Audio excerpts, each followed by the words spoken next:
Olá pessoal, tudo bom? Então vamos dar continuidade à nossa disciplina de processamento de imagem, né?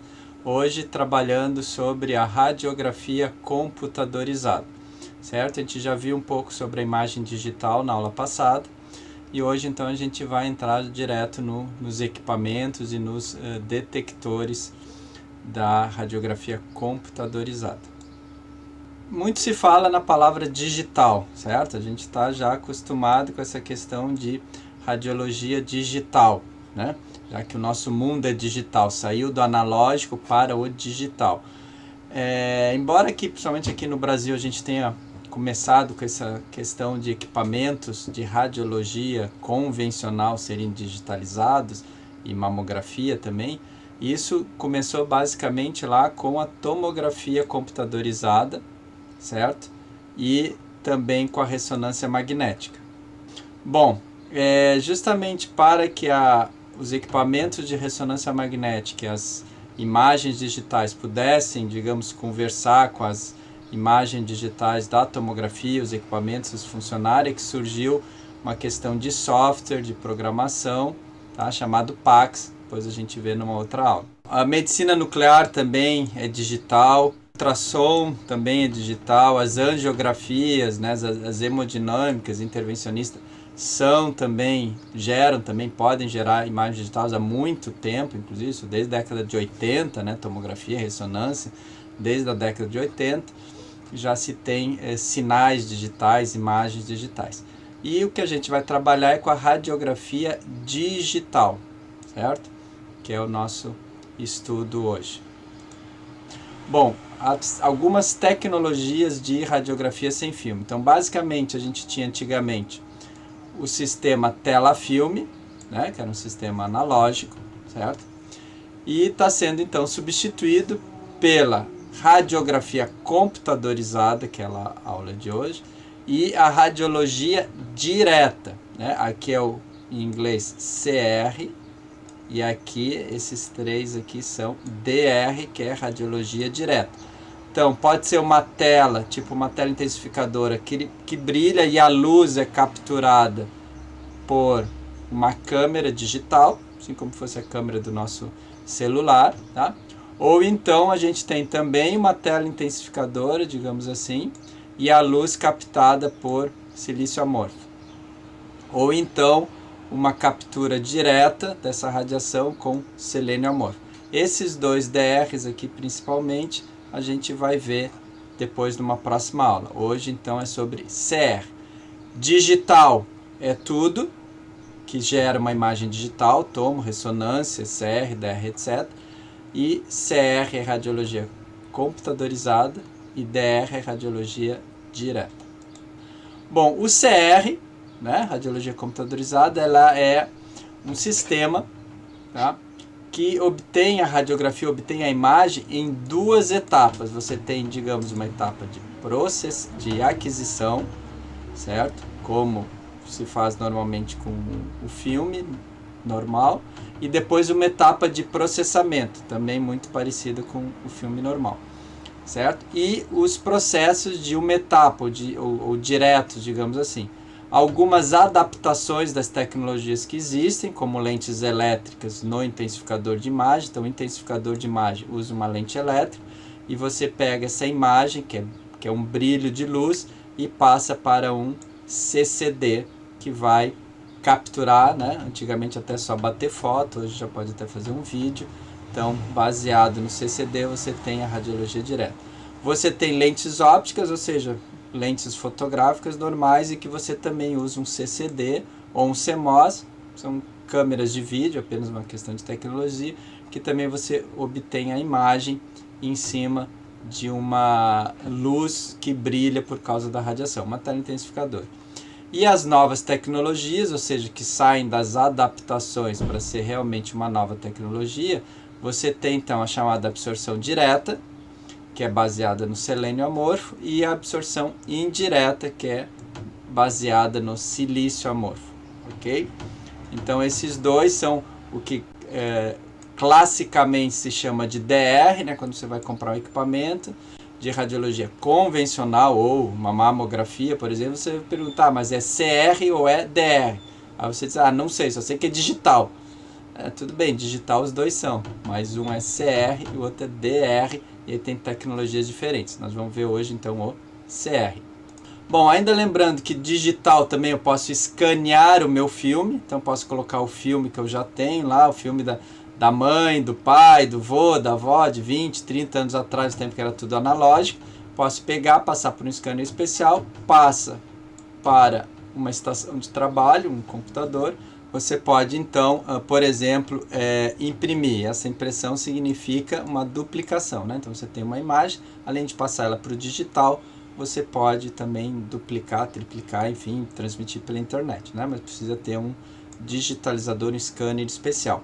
Você pode também, além de passar para a estação de trabalho, onde o médico vai dar o laudo, por exemplo, etc., você pode trabalhar com a telemedicina ou a teleradiologia. Ou seja, a vantagem de ter uma imagem digital é que você pode ter médicos, radiologistas, especialistas no assunto, a distâncias bem grandes do local onde foi obtida a imagem, certo? Então, cidades pequenas, locais pequenos, um barco, por exemplo, né, no meio da mata, você pode ter um equipamento radiográfico digital com um técnico, um tecnólogo operando, e você manda via satélite, né, via internet, você manda para que um médico radiologista faça análise dessa imagem em qualquer capital do Brasil, por exemplo. Tá? Então você não precisa levar um médico radiologista que vai dar 1, 2, 3 laudos por dia, talvez, não, né, dependendo do número de pacientes que você vai atender lá numa cidade pequena, num barco, por exemplo, na região amazônica, que é muito usado, barco hospital. Então você pode ter médico. Ou mesmo que você tenha um médico no local, mas o médico não é um só, não vai ser especialista em pulmão, em tórax, em abdômen, em membros, né, ortopedia, em crânio, assim por diante. Então, ele vai ser generalista e aí você passa, então, o exame para que um médico especialista possa dar uma segunda opinião, por exemplo, até mesmo fazer o laudo. É o que a gente chama de telemedicina, medicina à distância ou teleradiologia. Isso nesse caso, está muito bem difundido, tá? Quase que no mundo todo. Você já tem muitos sistemas de teleradiologia, inclusive no Brasil também tem serviços de teleradiologia. Aqui só para mostrar que existem isso, né? Embora isso é tudo da década de 80 e 90, mas, porque hoje em dia quase tudo é digital, mas existiu, né?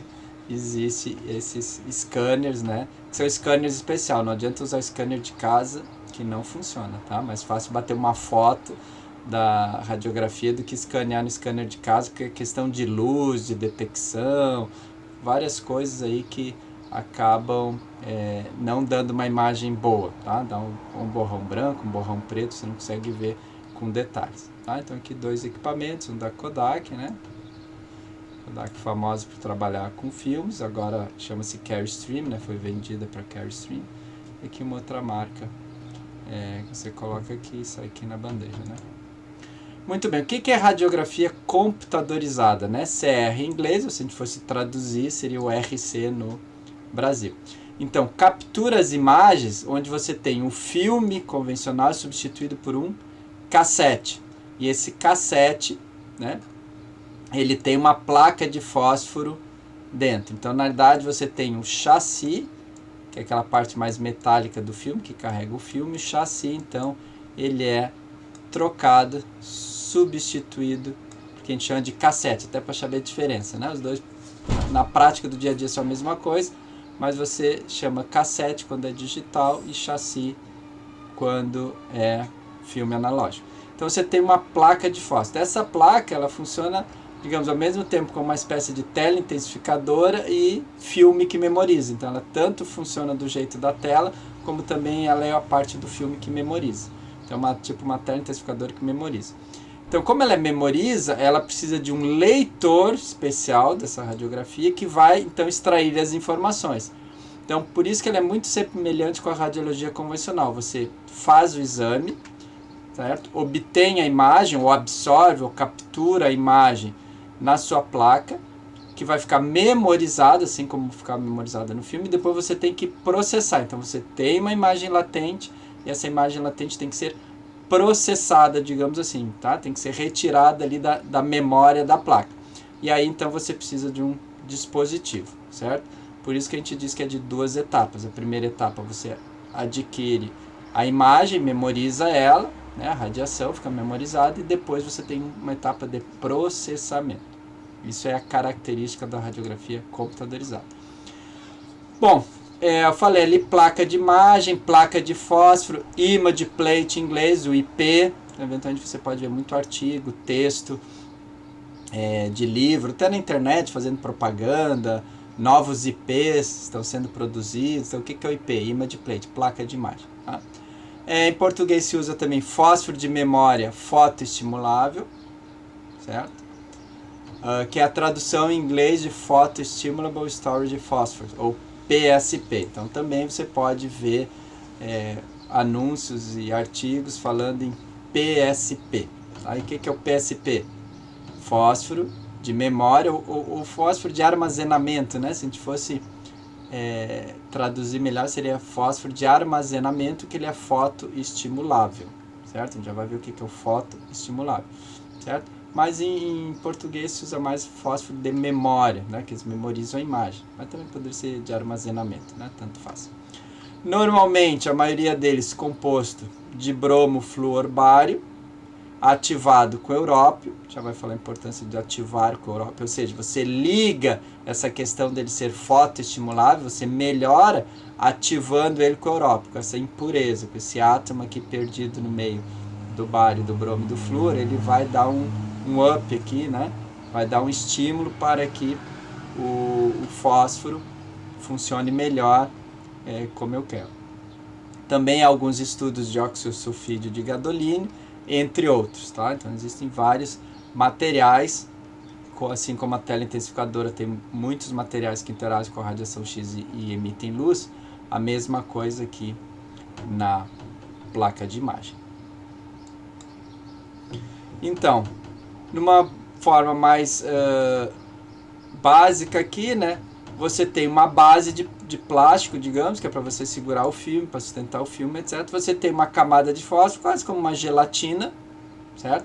Assim como tem a camada de fósforo da tela intensificadora. E, é claro, tem uma camada protetora, porque você vai botar a mão, porque isso aqui vai dentro de uma máquina, assim como tem a processadora de filmes, né, que puxa o filme, o rolos que aperta, etc. Também a leitora dessa placa também vai pegar esse filme, vai passar por rolo, vai, tipo, entre aspas, amassar, pressionar, né? Então tem que ter tanto de um lado como de outro uma proteção.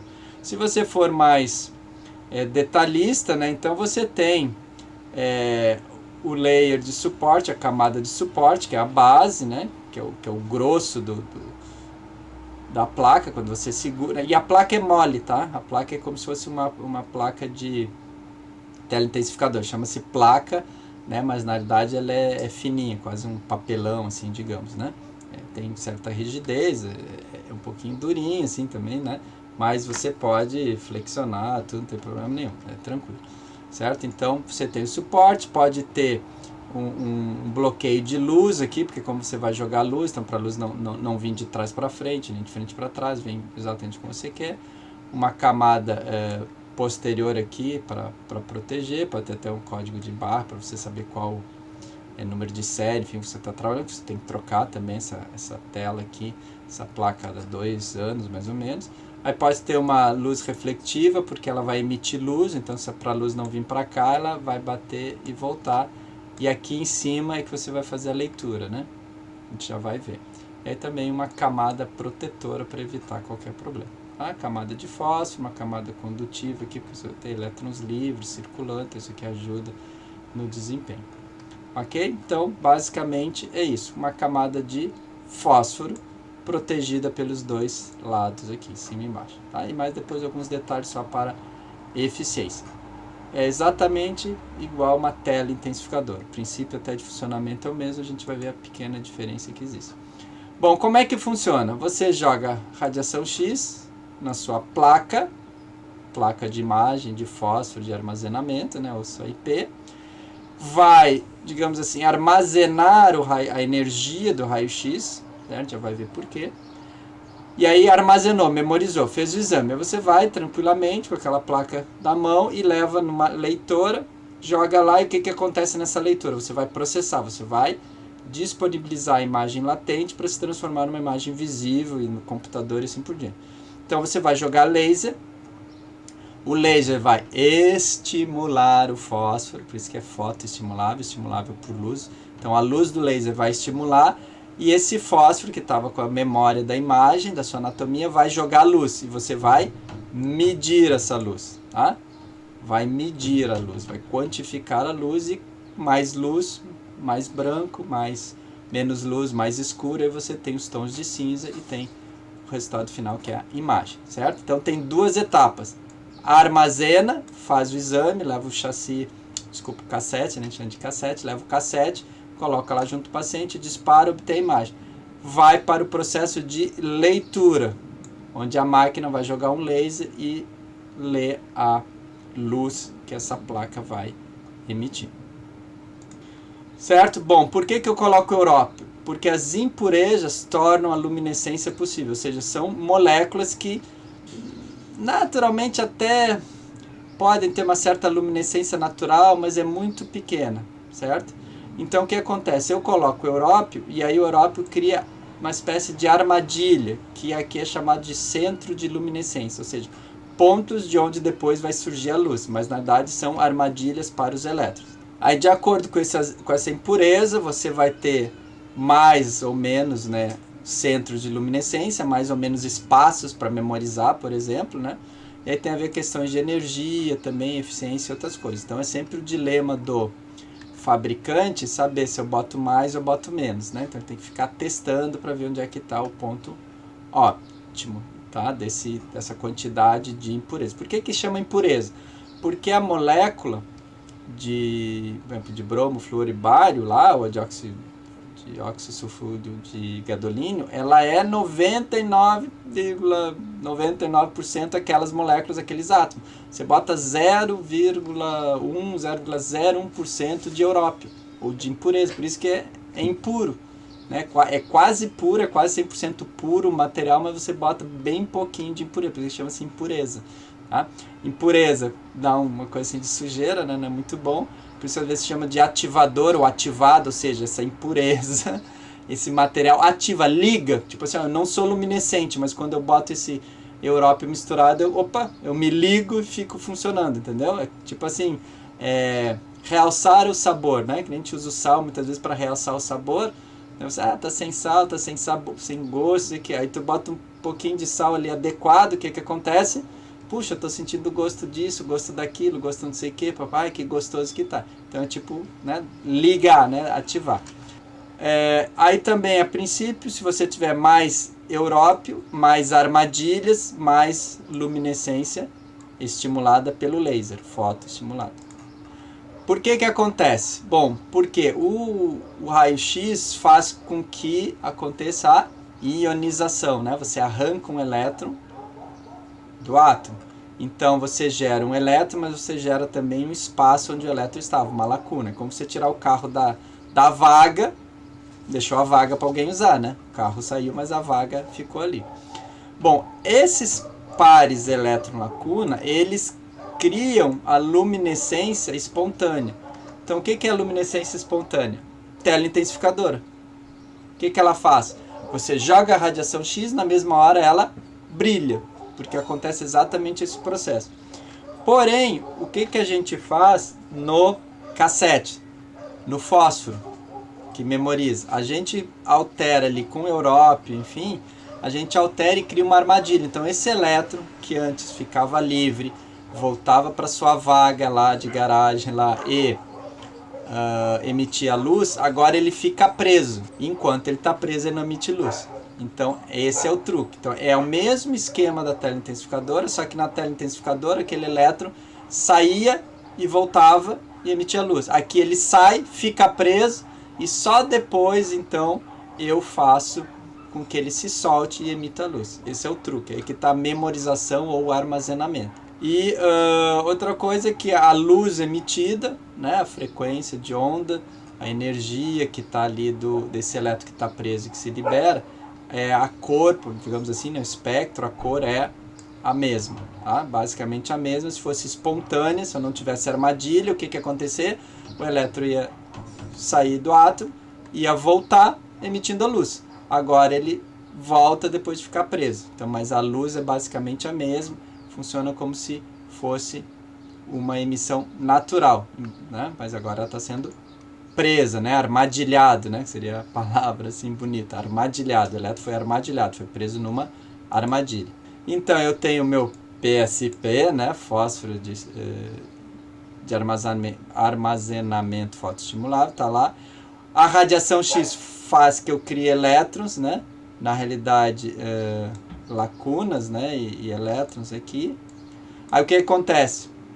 Tá lá a exposição, lá, imagem latente, lá no paciente. Aí eu jogo na máquina, a máquina joga feixe de laser, certo? E o laser faz com que esse elétron saia, pule, vá embora, tá? E aí quando ele acontece isso, ele emite luz. Ele vai emitir luz. E aí então você mede essa luz, você tipo extrai a imagem latente. Como o elétron estava na armadilha e ele volta ao seu lugar normal, é como se você saísse da vaga e não pudesse voltar, por algum momento ficasse lá preso no engarrafamento, daqui a pouco agora está liberado e pode voltar para a vaga. Então você reutiliza esse material, essa placa é reutilizada, diferente do filme que só dá para fazer uma vez, mas a tela intensificadora dá para usar várias vezes, né? Então essa placa pode ser usada várias vezes.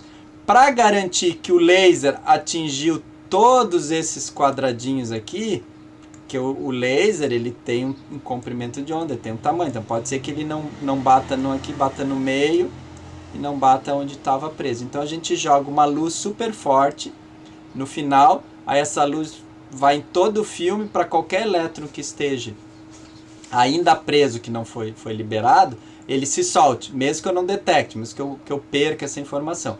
Mas o importante é o quê? Que não fique esse elétron preso, memorizado, eu faço um outro exame e ele se solte no próximo exame. Então é como se eu criasse um fantasma, uma sombra do exame anterior aparecendo no próximo exame. Então, por isso que se usa um apagamento forte para garantir assim, ó, se o laser por acaso não liberou algum elétron, meia dúzia de elétrons ficou lá escondidinho, essa luz vai fazer esses elétrons liberarem e aí eu passo a ter uma placa totalmente zerada, com todas as vagas livres ou ocupadas, ou que seja, está tudo zerado, pronto para fazer um novo exame. Então não memoriza um exame para o outro, tá? Por isso é importante essa etapa de luz, tá? Então aqui tem uma explicação para quem gosta um pouco mais de química e de física, né? O que acontece lá no orbital 4F6 e 5D7 do Europe, inclusive o Europe que perde 2 elétrons para entrar com o bário e o bromo lá, né, poder se juntar, ele cede esses 2 elétrons, né, fazer uma ligação covalente. A constante de tempo, tanto espontânea quanto fotoestimulada, é basicamente a mesma, ou seja, se eu jogo a radiação X, o elétron é liberado e volta a emitir luz, esse tempo para emissão de luz é basicamente o mesmo para o elétron que está preso e eu mando ele liberar, sair, fugir, né, e jogar e devolver a luz lá que ele estava, digamos, guardando. Então esses tempos são muito próximos. Porém, o que é importante? A taxa com que eu jogo o laser para ler, porque se eu for muito rápido com esse laser, eu posso, por causa desse tempo, eu posso ter 2 ou 3 pontos emitindo luz ao mesmo tempo e eu achar que é de um ponto só que está mais forte. Então tem tudo isso tem que ser levado em conta, né? Claro que o correto sempre é você ter, e já é vendido, né, o par casado, as placas com leitor, porque daí a placa tem um material químico lá que, enfim, que o fabricante conhece, sabe, e a leitora também vai jogar o laser no tempo, na frequência, na intensidade direitinho para fechar ali e conseguir obter toda a informação possível, ok? Bom, fisicamente, né, de uma maneira ainda que simplificada, né? Eu sei que vocês estão achando isso aqui bem complexo, mas ainda de uma maneira simplificada esse desenho aqui. O raio-x incide, o elétron está aqui, certo? Na banda de valência, recebe energia, vira íon, né? Se liberta. O que ele faz? Ele sobe, tá? Tenta ir lá para a banda de condução, só que ele acaba, por vários motivos da estrutura, acaba voltando, se recombina com uma lacuna, com outra, etc. E fica preso aqui. Tá? Então tem esse caminho até um pouco mais complicado que isso, porque eu disse que isso aqui é simples. Então, ele recebe essa energia, sobe e tal, dá a volta e fica preso. Muito bem, e pode ficar preso um dia, 2, uma semana, um mês. Aí depois o que acontece? Eu ponho na máquina, a máquina joga o laser, esse laser tem 2 electronvolts, aí ele sobe de novo, e sobe e tal, e aí só que em vez de ele descer por algum motivo, né, tem umas explicações bem complexas sobre isso, ele volta aqui, vai para cima e cai para o F6,5D, perde um pouco de energia, né, o elétron quando perde energia ele desce de nível, certo? Ou para descer de nível tem que perder energia, só que ele emite um fono, ou seja, como se fosse um ruído, um som e não luz, tá? E aí, por fim, passando aqueles 0,6 microsegundos, 0,8 que a gente falou, ele cai do nível 5D para o F7 aqui. E aí sim ele emite uma luz fotoestimulável de 3 eletronvolts, certo? E aí você mede essa luz. Então, primeiramente, raio-x incidente libera o elétron dá uma volta lá no átomo e fica preso na armadilha, numa situação chamada meta-estável, ou seja, estável, pero não mútil, significa meta-estável, ou seja, ele é estável, mas assim, enquanto eu não fizer nada demais, ele fica ali, mas se eu der um pouquinho de energia, né, se eu sacudir ele, ele sai dali, ou ele vai para baixo ou vai para cima. Então, sacudi ele um pouquinho com 2 eletronvolts, ele subiu, e em vez de ir lá para o lado direito, ele veio para o lado esquerdo e acabou emitindo o fóton de luz. Outra coisa importante sobre a construção dessa placa de fósforo, ou PSP, é que antigamente se usava uma espécie de pó, né, dos materiais ali que a gente já conversou, cristais, só que complexo aqui, depois quando ele emite luz também, quando joga o laser, a luz vai para todos os lados, então você tem a luz divergente, você acaba perdendo. Hoje em dia, a tecnologia moderna consegue fazer agulhas ou needles, né? O que acontece? O raio-x entra aqui, interage, fica preso, e quando você libera, e depois joga o laser, quando você libera a luz, se a luz brilhar aqui, como ele é uma espécie de um cilindro, tá? Uma espécie de um cilindro, a luz vai ficar, quando sair vai bater e a tendência é sair para cima. Então você não tem luz dispersa, que poderia perder informação, mas a luz é toda meio que confinada nesses tubos. Então a vantagem de ser needle, agulha, né? Hoje em dia a tecnologia mais moderna é essa daqui. E mais cara, obviamente. Aqui a gente tem alguns testes, né? Então feito basicamente com filmes da Fuji, 2 da antiga Kodak e da Agfa. Então vejam, a maioria deles é flúor bário com 85% de bromo, 15% de iodo. Depois todos eles ativados com európio. Alguns variam 90 a 10, certo? Esse aqui só iodo, ou seja, 100% de iodo. Aí tem algumas outras diferenças aí, né? Teria que olhar lá na Fuji para ver qual que é. E aqui a gente tem então uma comparação entre esses vários materiais aqui de fósforo e vendo que praticamente quase todos têm, salvo uma pequena diferença aqui entre 30% e 40%, o mesmo MTF. O que é MTF? MTF é o seguinte, eu tenho 2 linhas, 2 riscos, na verdade aqui tem 3, né? Porque é sempre um preto, um branco, um preto, um branco, um preto, um branco, um preto, um branco e assim por diante. Então, está mostrando o seguinte, que eu consigo visualizar 2 linhas, 2 ciclos, ou seja, um preto e um branco e um preto e um branco, certo? 2 pares, sempre tem que ser par, sempre tem que ter o branco para poder enxergar o preto. Eu consigo ver esses 2 pares de linha com uma qualidade de 40%. Ou seja, se esses 2 pares de linhas fossem retângulos,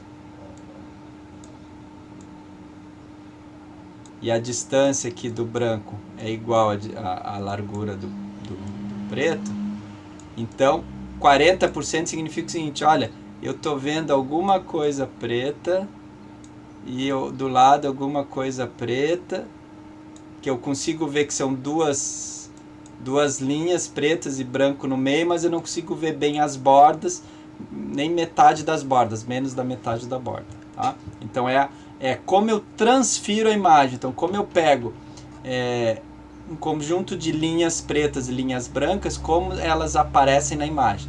Então, por exemplo, se é 50%, significa que a largura da linha preta, que é igual à branca, na imagem não aparece. O preto, às vezes, não é preto, pode ser cinza escuro. O branco pode ser branco, pode ser um cinza claro. Então, eu deformei, eu não consegui transferir adequadamente a minha imagem, certo? Então, isso que significa o MTF. É transferência, função de transferência... Ih, faltou o M aqui. Mas é como você transfere a imagem, certo? Então aqui foi feito que no geral eles mais ou menos se comportam. O preto aqui está um pouquinho mais em cima, bolinha preta, GP25 é da Kodak, parece um pouquinho melhor. E uma aqui, não sei se é STN aqui, que é essa pontinha que está aqui aparecendo, que é um pouquinho pior, certo? Muito bem, da mesma maneira, quando eu vou pro digital, eu tenho os pixels. Tá? Então, o meu detector, a minha placa, teoricamente, ela é contínua, ou seja, ela pode pegar qualquer ponto dela, ela pode absorver radiação, né? E o laser também é bem pequenininho, pode. Só que eu tenho detectores que vão ver a luz emitida pela placa quando eu passar o laser. Então, esses detectores vão ter uma área ideal. Então, o que acontece? Se, quando eu jogar o laser, o meu detector pegar pouca quantidade de luz, ou essa luz, sei lá, está muito concentrada num ponto lá, eu não vou ter um preto com pontinho branco, eu vou ter um cinza. Se tiver mais fótons de luz emitidos lá, porque tinha mais elétrons armadilhados, né, que se soltaram, vai ser um cinza mais claro. E assim vai indo. Se eu conseguisse ter que todos os elétrons que estão ali armadilhados emitissem a luz, seria mais branco. Se ao contrário, eu quero representar isso daqui, a radiação X bateu dessa forma e sensibilizou minha placa dessa forma. Porém, quando eu for ler no leitor, o leitor vai dividir isso aqui em quadradinhos. O que ele vai dizer? Olha, tudo bem, o quadradinho do meio está bem preenchido, mas os que estão próximos aqui estão mal e mal preenchidos. Quer dizer, não é o preto absoluto aqui que eu tenho, mas é quase tanto que esse branco vai disfarçar. Ou seja, então eu perdi a resolução. Por isso é importante a gente entender essas questões de pixel, de resolução.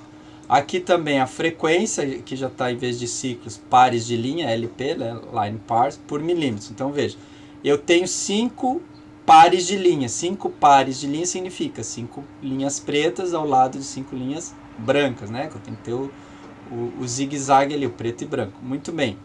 O que acontece aqui? Eu tenho um detector que tem esse quadradinho aqui, de 100 micrômetros. Bom, 100 micrômetros para fazer uma linha preta, do lado 100 para fazer uma linha branca, 200 vezes 5, 1000, ou seja, para cada 1 milímetro eu tenho 5 conjuntos de linhas pretas e brancas, 5 pares. É o que ele está dizendo. Eu consigo ver os 5 pares com 65%. Ah, por que não é 100%?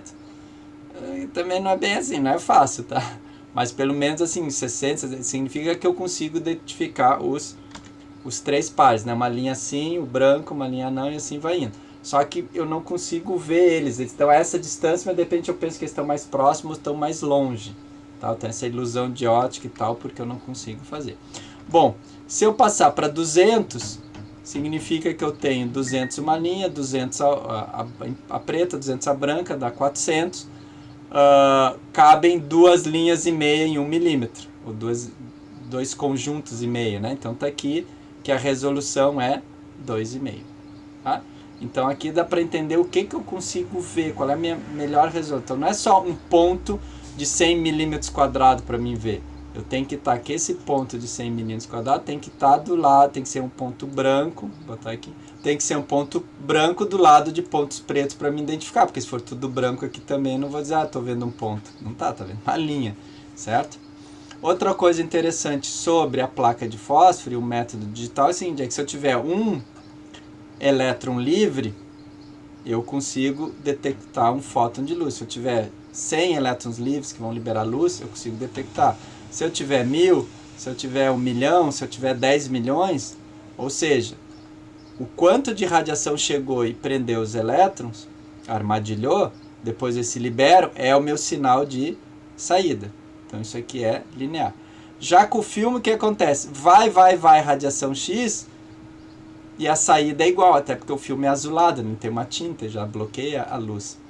Aí depois eu jogo mais radiação X, não funciona, aí depois começa a funcionar, sobe. Depois eu jogo mais radiação X e não fica mais preto, certo? Então, das vantagens da radiologia digital é você ter essa curva aqui do filme que era muito restrita, ou seja, uma diferença do branco para preto de 100 para 1, por exemplo, que no digital ela pode ser de 10.000 para 1. Né? O fator de contraste da televisão tem isso. O meu contraste é 100.000 para 1, 300.000 para 1. Ou seja, qual é o mais branco que você pode dar e o mais preto. Qual é a diferença? Então aqui no filme é da ordem de 100 para 1, enquanto que no digital é de 10.000 para 1, mas pode ser até mais. Isso aqui pode subir quase que é infinito. Tá? Ou seja, se eu prender 10 elétrons, eu detecto 10. Se eu prender 20, eu detecto 20. Se eu perder 1 milhão, eu detecto 1 milhão. Já no filme não é assim. Então já começa a primeira vantagem, que você tem essa latitude. Você pode fazer uma imagem aqui bem clarinha, pode fazer uma imagem aqui bem escura. Ainda assim ela tem diferença entre esse valor de radiação para esse valor de radiação. Enquanto aqui não. Esse valor de radiação é igual a esse valor de radiação, ou seja, eu não consigo distinguir, não tenho contraste. Então, para mim fazer meu serviço funcionar como CR, o que eu preciso? Das placas de fósforo, ou seja, seria equivalente ao chassi e à teleintensificadora, então eu preciso do cassete e eu preciso de um leitor de RC, que vai extrair a imagem e vai transferir para o computador. Uma das grandes vantagens do CR, que ele é muito difundido, né, é que você pode pegar o seu equipamento atual, pode ter 20 anos, pode ter 30 anos, 50 anos, pode ser tempo do Röntgen, seu equipamento, certo? Porque a produção de radiação X é a mesma, a gente já comentou isso várias vezes, você produz a radiação X sempre do mesmo jeito, lá que o Röntgen basicamente produzia, só que você está trocando o filme pelo cassete, filme tela pelo cassete, pela fósforo, e depois você tem uma leitura. Então, você não precisa comprar um equipamento novo, certo? Você não precisa mudar a sala, não precisa mudar nada. Você pode até usar sua câmera escura, que não precisa ser mais escura agora, porque não tem problema de luz, para comprar e botar a leitora de raio-x, ou a leitora CR. Você compra e coloca lá, certo? Então, o investimento é pequeno, você não precisa medir nada, nem levantamento radiométrico, nem nada, deixa o mesmo equipamento, deixa tudo como está, você só substitui processadora química, que é uma grande vantagem, né, pela sujeira, pela incomodação, manutenção, e o filme, tela e chassi pelo cassete com a placa de fósforo, certo? Processadora, leitora CR, filme e tela pela placa de fósforo, ok? Então é muito comum pessoas ou serviços que têm equipamento convencional, com filme, com processadora química, acaba trocando por CR e não por DR, tá? Por que não por DR? A gente vai ver na próxima aula, mas eu adianto, é porque o DR agora já mudou um pouco, mas principalmente nos últimos 15, 20 anos, quando ele começou a se tornar meio moda, o DR você tinha que comprar o equipamento inteiro, certo? Jogar tudo fora que você tinha, não só o processador, né, e os filmes e a tela, mas o equipamento, mesa, ampola, unidade de comando, tudo tinha que ser jogado fora. Pode dizer, né? Você revendia para alguém, mas você tinha que comprar tudo novo, certo? Então o DR tinha esse problema, mas agora já estão mudando um pouco. Porém, o preço do DR, mesmo que você aproveite seu próprio equipamento, é altíssimo. Você compra um equipamento convencional novo e não compra uma placa de DR, por exemplo. Certo? Como funciona a leitora, né? Então, a maioria delas joga um laser, tá? Sei lá, da esquerda para a direita. Esse laser é controlado por espelhos, né? Porque na verdade você tem um ponto de laser que tem que varrer vários pontos aqui. Então você tem truques aqui de espelhos que se mexem, etc, para fazer isso aqui. E você tem então os rolos, por isso que precisa daquelas camadas de proteção para não danificar o fósforo quando os rolos apertam ele e puxam. E aí você tem várias maneiras, uma é um tubo fotomistificador, então isso aqui tudo na realidade são tipo fibra ótica que levam, então você pode ter 1000 pontos aqui de identificação, 1000 pixels, 2000 pixels, você vai ter 2000 fios ou tubinhos de vidro, né? O equivalente para pegar a luz do foto aqui que brilhar, dos elétrons que emitirem luz, e levar até fotomultiplicador e depois passa para um conversor digital analógico, enfim, e te gera a imagem digital. Passado todo o filme pelo laser, o que acontece? Você joga ele para uma superluz para garantir que se algum elétron ficou aqui perdido e não saiu da armadilha, ele vai sair com a luz e não vai ser memorizado. Isso tudo volta e volta para o cassete, para dentro do cassete. Então você não tem contato com as mãos, que é uma outra vantagem interessante, tá? Evita o suor, evita que você amasse, etc, etc, como acontece com o filme. Vamos ver um vídeo agora mostrando o funcionamento para industrial, tá? Uso em radiologia industrial. Então o que você tem aqui? Uma máquina leitora diferente, certo? Você coloca, tira o filme de uma proteção, melhor, bota numa proteção ali por causa dos rolos. Filme não, né? A placa. Coloca ali, ele vai jogar o laser. Então olha como ele funciona. Veja que é flexível também porque ele fica redondo, né? Se acomoda ali em volta do tubo. Então os roletes vão puxando, ele vai jogar o laser vermelho, tá? Um espelho que gira e aí ele capta essa luz azul que é a luz dos elétrons, certo? E aí gera a tua imagem lá no computador. Imagem de uma peça, por exemplo, tá?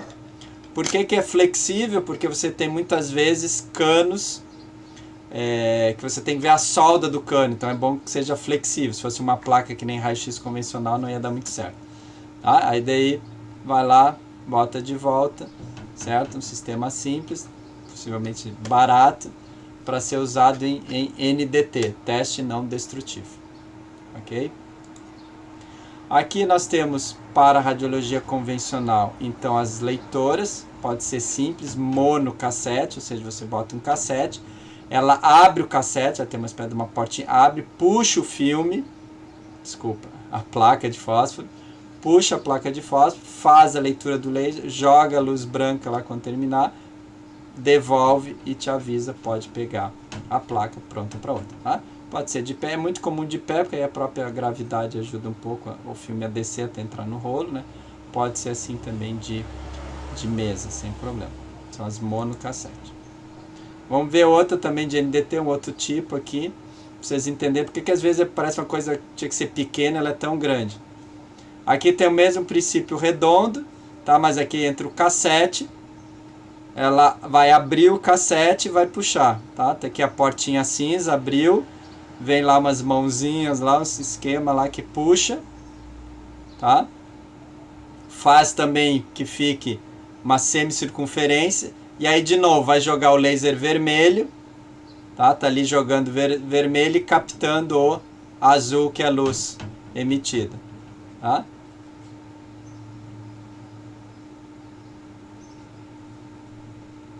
Certo? Aí agora quando ele vai devolver ele joga a luz branca aquela para apagar, tá? Então por que muitas vezes é grande isso, né? Porque justamente ele tem uma parte ali em cima que faz a extração, depois a recolocação da placa de fósforo, e a parte de leitura está embaixo, então tem que subir, tem que descer, tem que dar a volta, por isso às vezes são tão grandes.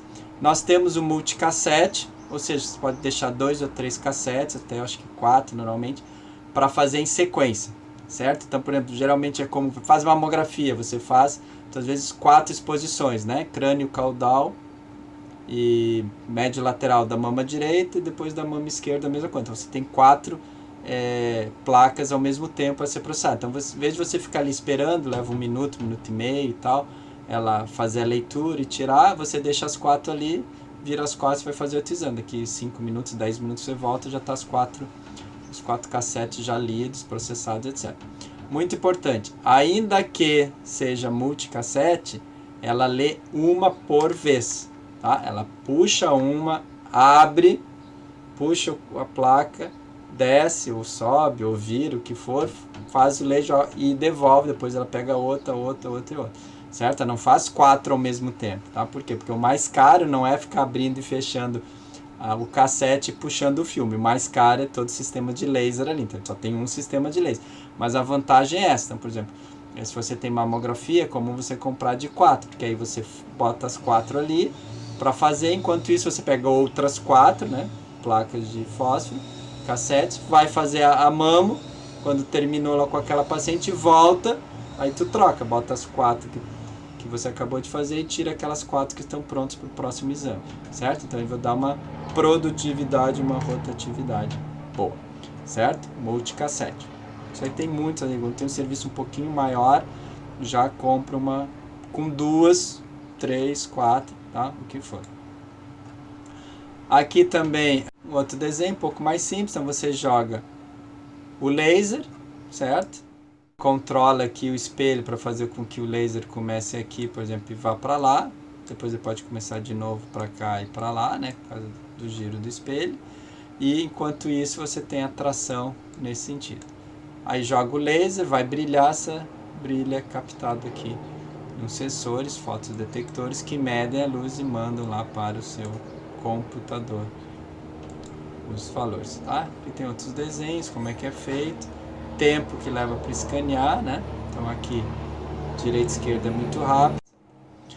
Bom, para terminar, então, professor, com a radiologia digital, puxa vida, melhorou bastante o meu serviço, né? Agora acabou erro de exame, acabou tudo, vai tudo mais rápido. Com o CR ajuda bastante, mas não faz milagre. Então o que a gente tem aqui? Né? Apresentado do livro do Buchon. Então você pega o paciente, vê se está na agenda, vê se ele tem a requisição, previsto lá, tudo direitinho. Prepara uma pasta, digamos, para botar o laudo, botar os pedidos, enfim, né, para fazer o arquivamento. Leva o paciente até a sala de exame, posiciona o paciente, carrega o cassete no porta-cassete lá, porta-chassi, na gaveta, faz o exame, dispara, pega esse exame, vai na câmera escura, tira o filme, processa lá na processadora. Enquanto isso, recarrega o cassete para usar de novo, certo? Segura o filme na mão, dá uma olhada, etc. Vai para o negatoscópio, vê o controle de qualidade, vê se ficou a imagem boa e tal. Deu errado, o paciente se mexeu, cortei a anatomia, repete tudo de novo, né? Posicionar o paciente, se o paciente estiver no local, senão você tem que chamar o paciente aqui, né? Que está na sala de espera para voltar. Fez o controle de qualidade, manda para o radiologista, manda o paciente embora e guarda também, se for o caso, tudo nessa pasta que você preparou para arquivamento, para pegar depois. Muito bem. Veio a CR, o que melhorou?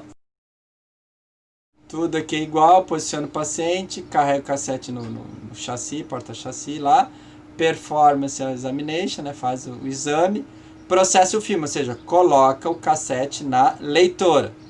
Como a própria leitora já recarrega o cassete, não precisa, e você não tem que mexer em filme nem nada, você pega só o cassete, não precisa pegar o cassete para usar de novo se for o caso, o filme também não precisa pegar, porque já a imagem é digital, né, não tem filme, e aí você faz o controle de qualidade. Se for o controle de qualidade ok, a imagem ficou boa, você dá o ok, manda para o radiologista avaliar, organiza, então, dá o ok para organizar esse exame do paciente na pasta eletrônica dele e encaminha o paciente para, enfim, para ir embora, ok? Então veja que você há um ganho nessa parte aqui de câmera escura, digamos, de entrar na câmera escura, tirar filme, botar a processadora, carregar de novo, esperar, etc., né? Você ganha esse tempo aqui. Claro que também você ganha na qualidade, porque sendo digital, você não precisa se preocupar com mais erros, né, de processamento e tal, químicos, tempo, temperatura, etc. Então, isso tudo, todos esses erros acabam. Porém, acabaram todos os erros? Não, tá? Esse é um trabalho um pouco mais antigo, né, tentando encontrar outro, mas assim, ó, exames repetidos no CR. Então, você tem, primeiro, erro